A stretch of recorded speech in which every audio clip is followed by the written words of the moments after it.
compte de la distribution géochimique de la calcite dans les différents groupes de fourrage. Pour la plupart des personnes, pour une estimation, ils définissent ce domaine géochimique global et ils font des contraintes géologiques pour la modélisation. Mais ici, nous allons aller directement faire la modélisation géologique en elle-même. Donc ici, la première chose, c'est, comme on a dit, c'est de se connecter à son dossier et de connecter la base de données comme on a fait. Donc, pour commencer ici, qu'est-ce qu'on va faire? On va aller sur les styles ici.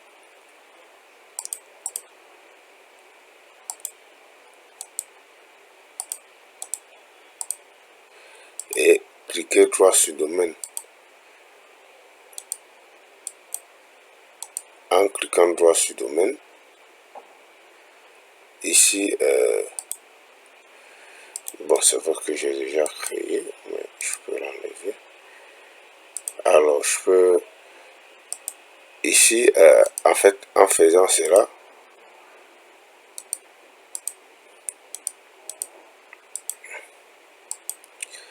je peux mettre le domaine chez vous. Vous allez aller simplement comme ici et vous allez obtenir les get fetch code. À la fin, vous allez supprimer tout. Vous allez supprimer tout. Là, moi, j'ai déjà des cartes parce que j'ai déjà eu à le configurer avant. Alors, des cartes, je vais le mettre même en rouge.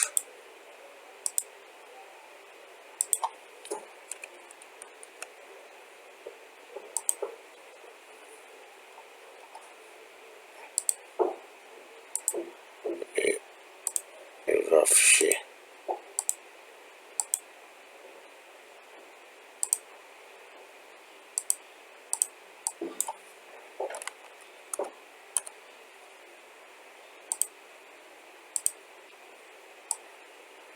Ok. Donc ici, tout ce qui est domaine car là, tout ce qui est domaine car, c'est ça que j'ai ici, en fait. Tout ce qui est en rouge ici, dans le trou de forage, représente le domaine riche de mon gisement. Alors, on va procéder comment? On va procéder par une méthodologie, c'est pas que je dise une méthodologie appelée la méthode de section. Pour ceux qui ont fait les coupes géologiques, je pense que vous l'avez dans votre parcours en deuxième année. Vous faites souvent des coupes sur des grosses cartes, vous faites les coupes et vous essayez de représenter suivant cette coupe-là en XZ ou en YZ, quelle est la variation de la lithologie. Donc ici c'est le même principe, sauf qu'on va faire plusieurs coupes avec une distance définie et on va faire les interpolations entre ces coupes-là pour former un modèle géologique en 3D. Donc première étape, on va le mettre sur YX, on va activer le profil géologie en database. C'est dans ce profil-là qu'on va travailler.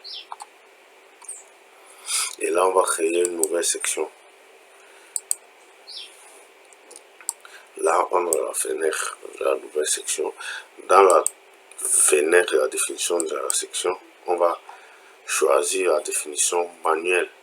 Et ici, la définition manuelle nous donne plusieurs paramètres à remplir. On dit distance, la distance du plan avant, la distance arrière du plan. Je vais essayer d'expliquer le principe.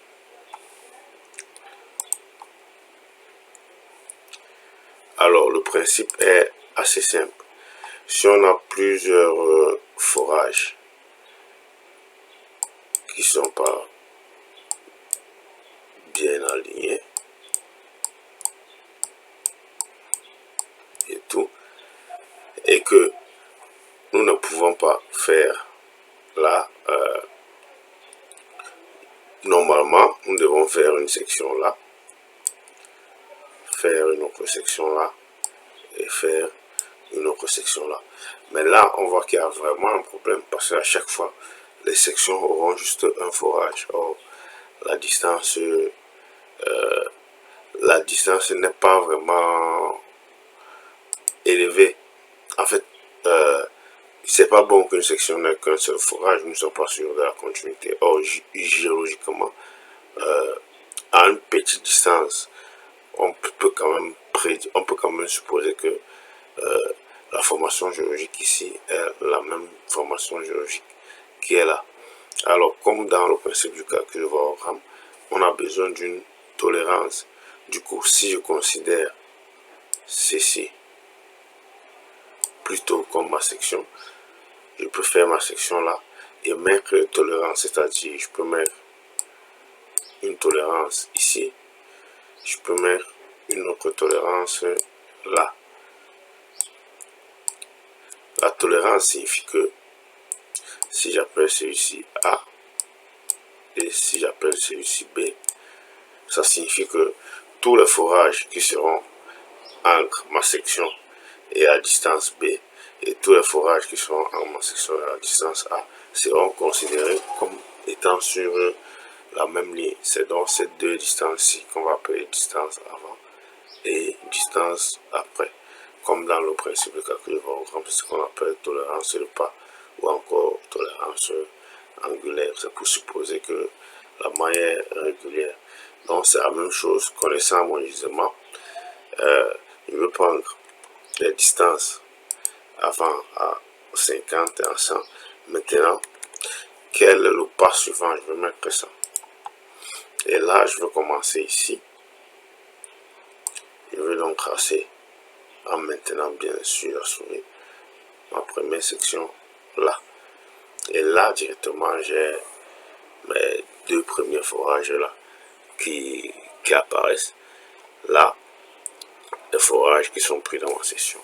Alors, une fois les deux forages apparaissent, je dois considérer le domaine riche, c'est-à-dire le domaine rouge, Mais sauf qu'ici, je ne suis pas en présence d'une structure tabulaire, donc c'est assez difficile à dessiner. Normalement, il y a les logiciels spécialisés, logiciels que j'ai malheureusement pas ici car j'ai pas l'ordinateur là. Géomodèle qui permet de prendre en compte la structurale et tout le reste pour dessiner. Mais ici on va faire avec ce packard, c'est le logiciel qui nous incombe. On ne va pas donc négliger les couches qui sont à l'intérieur. Alors qu'est-ce qu'on fait? On va venir ici et on va créer un nouveau point. On va zoomer chaque fois. Là, prendre là, revenir, prendre là, on dézoome. Et là, on va essayer de prendre la moitié de la distance entre les deux forages. L'équidistance qu'on va prendre là. On va descendre. Là, on va zoomer et prendre exactement où ça s'arrête. Je vais suivre le forage et prendre la moitié de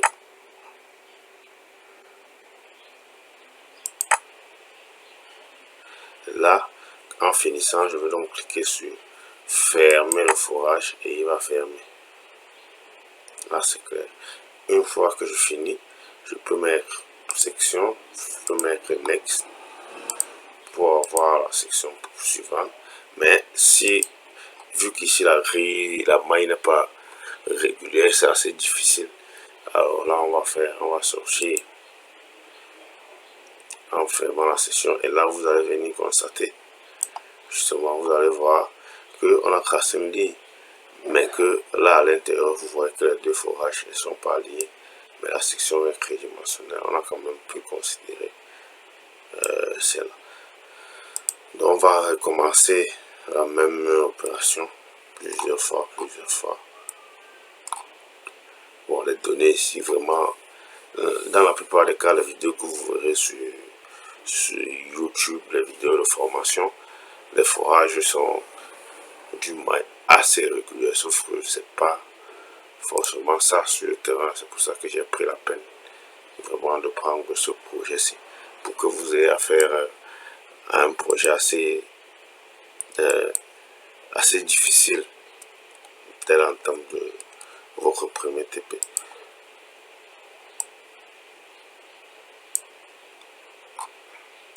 Alors, on a un cas comme ça.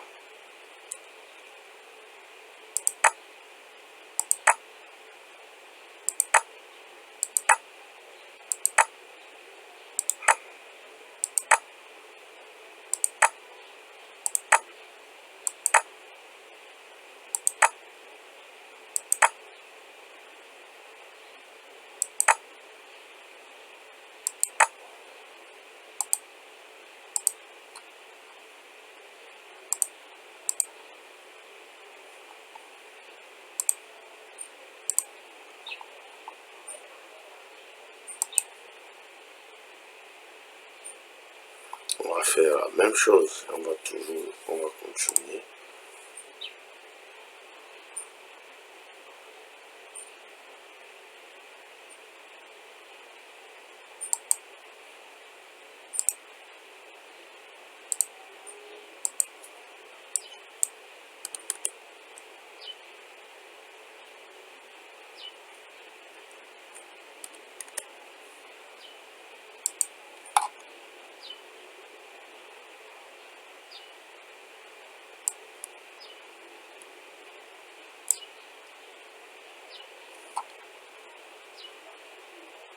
Ici, vous voyez que le croiseur forage n'a rien. Par contre, celui-ci,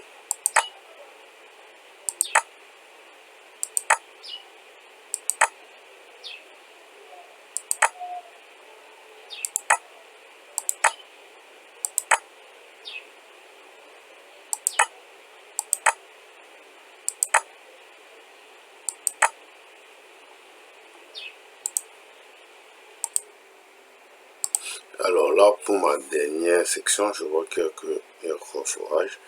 Je vais essayer de...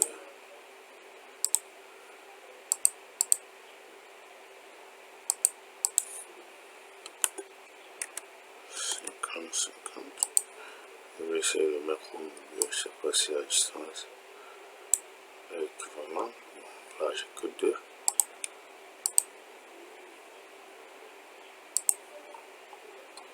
Je sais pas si je peux prendre le grand forage. Ok, je vais faire un seul et faire une copie.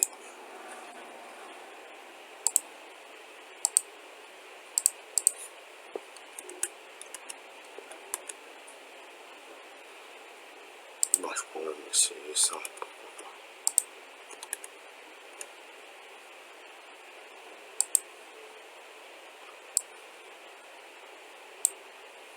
Ok, de manière à considérer tout le forage. Donc là,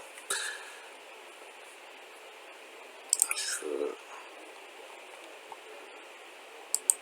prendre là.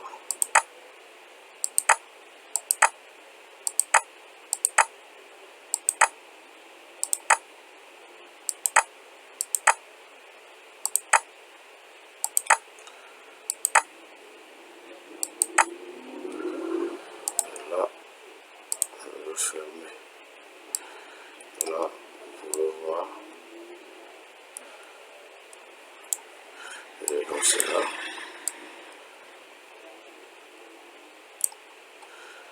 Alors, une fois j'ai obtenu mes sections là, qu'est-ce que je vais faire? Je vais faire les copies. Je vais faire les copies ici.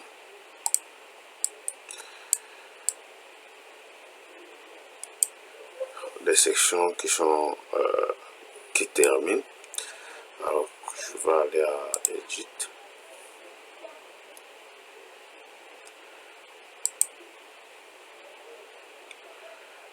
Edit. Segment, je veux copier. Qu'est-ce que je veux faire? Je veux reporter et je veux le mettre là. String, je vais le mettre là.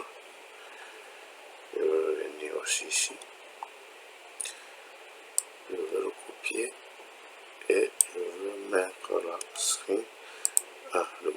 bien délimité. Alors, une fois terminé, donc j'appuie sur échappe et je vais venir, je vais enregistrer ceci. Je vais appeler segment D4.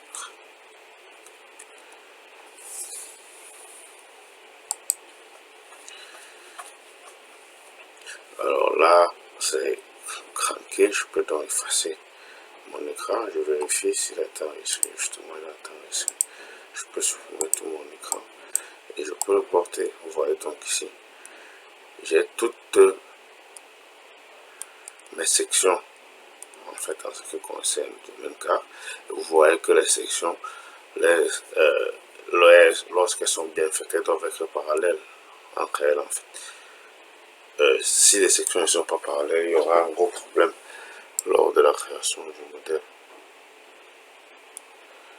Fermé et parallèle surtout. Donc, une fois j'ai obtenu ça, qu'est-ce que je veux faire? Je veux donc changer de profil. Je vais aller au profil solide. Et c'est dans ce profil-ci que je veux créer mon modèle géologique. Donc je veux le mettre comme ça en perspective. Et je vais essayer de faire un modèle rempli. Donc première étape, je veux donc fermer les deux dernières faces.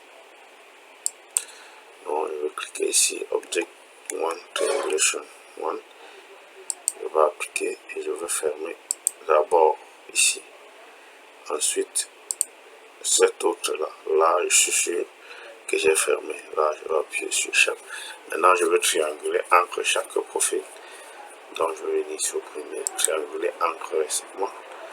Objet 1, Triangulation 1. Ici, bon, en changeant l'objet, la triangulation, vous allez voir, on peut avoir un segment qui a plusieurs objets. Donc, vous pouvez changer la triangulation. Je pense que ça représente la couleur qui varie 1 à 8. Donc, je vais cliquer sur le premier, sur le second, sur le troisième, et ainsi de suite. Et là,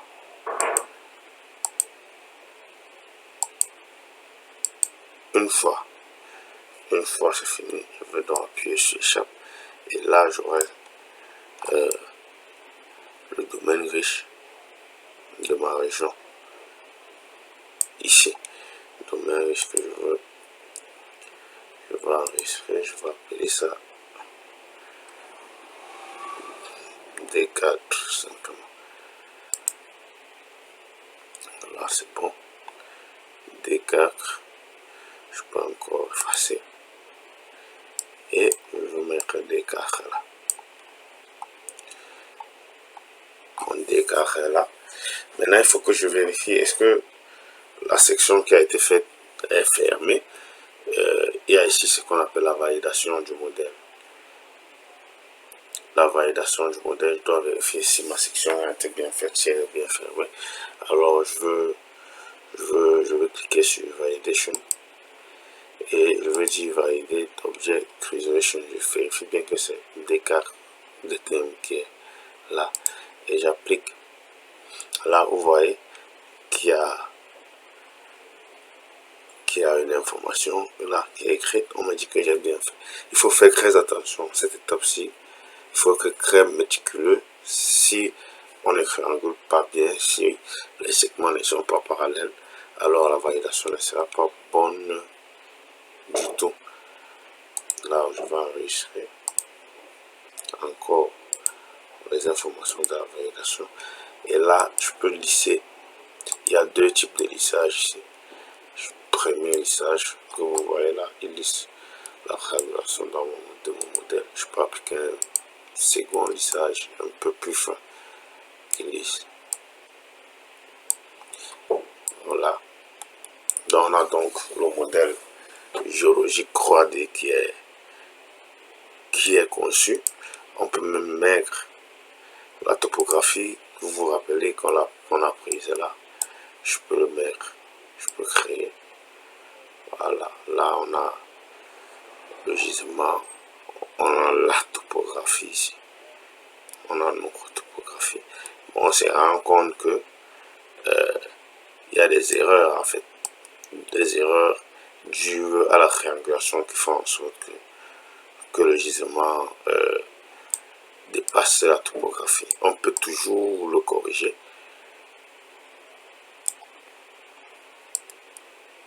On peut toujours le corriger. Qu'est-ce qu'on va faire? On va aller à Solid Tools ici et on va couper tout ce qui est au-dessus en fait. Tout, on va couper. Je sais pas si on va essayer les deux en tout cas. Détermine ma pauvre résoute, on va mettre un mouvement. On va mettre les 4 bons par exemple. On dit, on sélectionne le 3D, on zoom, on sélectionne le 3D, on dit de sélectionner le DTM et on coupe. Bon, là on a choisi la mauvaise. Hein.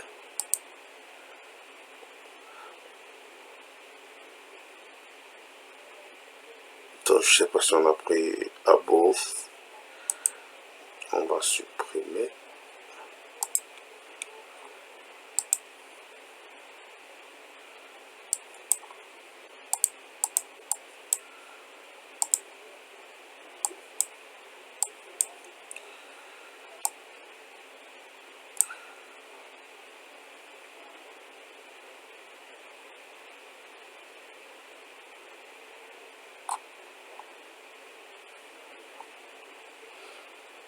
Sur les tours, je me rappelle un peu ce que j'ai pris.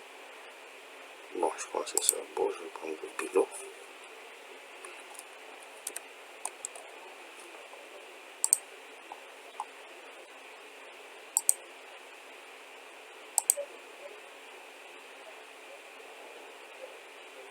Voilà.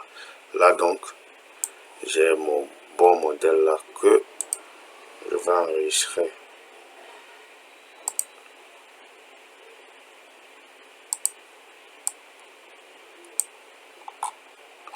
Là. Et que je veux vérifier s'il est toujours validé. Voilà, on me dit c'est bien, c'est fermé, c'est bien validé. Je vais encore enregistrer les informations. Là, je vais essayer d'effacer mon écran et prendre le modèle final. Là, avec ma topographie, vous allez voir que maintenant tout est bon. Je peux faire le lissage, le second lissage, et je peux même aller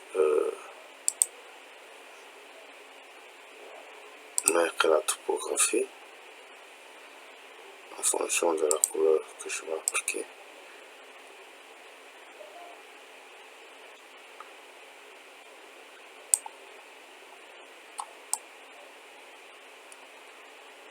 Donc si vous allez voir, j'ai ma topographie, j'ai le gisement de marbre qui est là en bas. Je peux encore ajouter la grille comme ce qu'on a fait précédemment.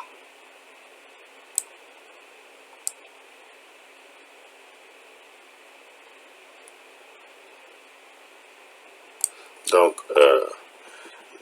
merci bien. Je pense que pour les devoirs à remettre, qu'est-ce que vous allez faire? Vous allez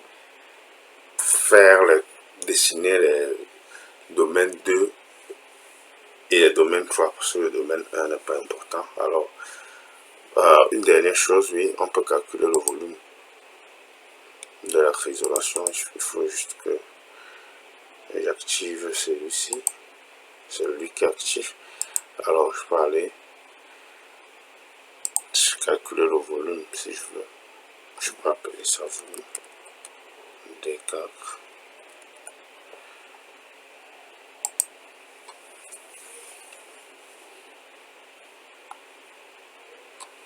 Ce volume ne se calcule pas si le DTM n'est pas fermé. Il va vous dire qu'il y a erreur et tout, et c'est normal.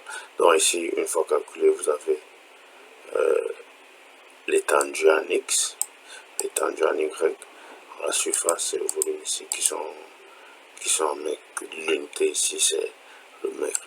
Donc vous allez répéter ceci pour les domaines D2 et D3 avant de me l'envoyer pour le prochain rapport. Donc sur ce, on se voit demain pour un nouveau